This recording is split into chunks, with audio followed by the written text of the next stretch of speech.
So here we're looking at symmetry, and in particular there are two types of symmetry that we'll be looking at.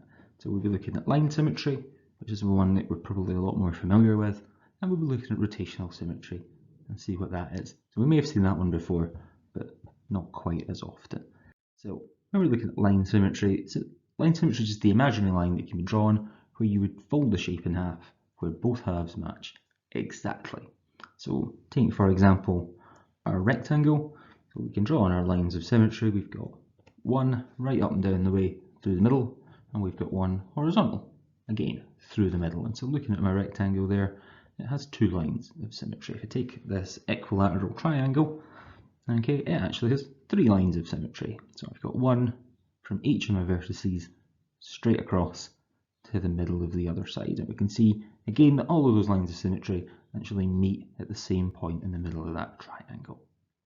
So if we look at some examples, how many lines of symmetry do each of the following shapes have? Well, if we take this square, for example, we think about how many lines of symmetry it's got. Well, it's got one going up and down the way, vertically, it's got one going horizontally, and then it's got one going through each of its diagonals. And so this one here actually has 4 lines of symmetry. So again, remember, we need to be counting the lines and not just the things that jut out of the shape. And if we were to go around that shape and count all those bits that were there, we'd have 8. Okay, remember that they double up because it's the line that goes right through. If we look at this pentagon and we try and figure out how many lines of symmetry it's got, again we're looking at a regular pentagon here, so it actually has 5 lines of symmetry. Again, it has one line of symmetry from each of its vertices straight through the middle of the shape and out the other end. So this pentagon has 5 lines of symmetry. And if we look at this kind of lightning bolt, again, just pinching the shapes from PowerPoint, look at this lightning bolt. There is nowhere that I can draw a line that it will kind of create the same on both sides. And so this shape here has no lines of symmetry. What we can also ask you to do is we can ask you to look at it in terms of this picture. We can give you half of it. We can ask you to try and fill in the rest of it. So when we're looking at doing these kind of shapes that are all kind of attached together, easiest thing to do is to try and find the ones closest to the line of symmetry. So I'm going to start with that kind of pale green one in the middle, and to duplicate it on the other side, it would appear there. Okay, the dark green one underneath has to happen underneath it, and the orange one underneath that falls underneath again. So I've already started to get that symmetrical pattern. Then I would start to work further out from the line. So the next one I'm going to attach onto that orange one is the green one. And then that kind of pale faded green attached from the bottom corner comes in there. Then I'm going to move back up towards the top, so that kind of browny shape. So it's attached at the top corner to my green one. So I stick that one on there. I'm going in the same direction, kind of burnt orangey red colour up the top there, right there. So we can see, hopefully, that shape looks exactly the same if we were to fold it in half. That looks in the left, it doesn't the right, in that it's mirrored. Okay. Next thing we look at is our rotational symmetry. Well, our rotational symmetry is when an object looks the same after turning it or rotating it.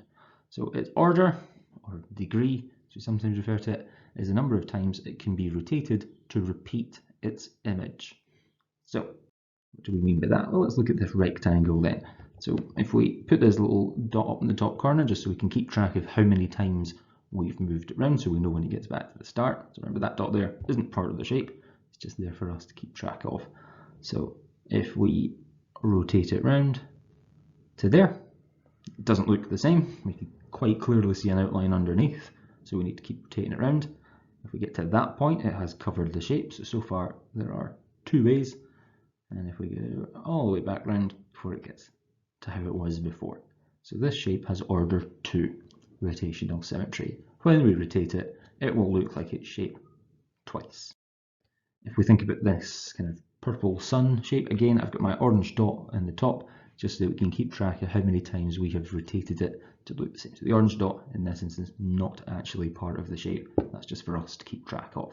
So if we start to rotate it round, before it covers it up, we can see we get one of them. We keep going, another,